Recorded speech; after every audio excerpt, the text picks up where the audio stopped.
Turn on the power switch. Hold down the power button for 2 seconds to power on. Set time and temperature by touch screen. The flame icon represents temperature. The clock icon represents time. Use the plus/minus key to set. After setting, wait for it to flash 5 times and then automatically lock. Hold down the toggle button for 2 seconds. Can switch between Fahrenheit and Celsius. Click the portrait icon to view the number of times worked. Click the Start button to return.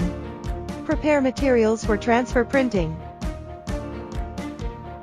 Glue the design on the cup.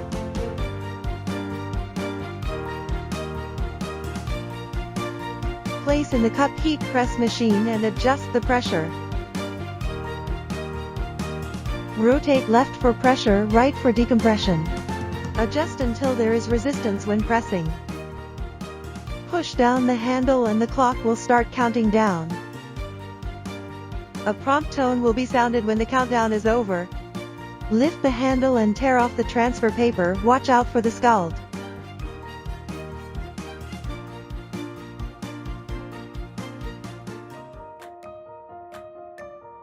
A cup transfer is complete.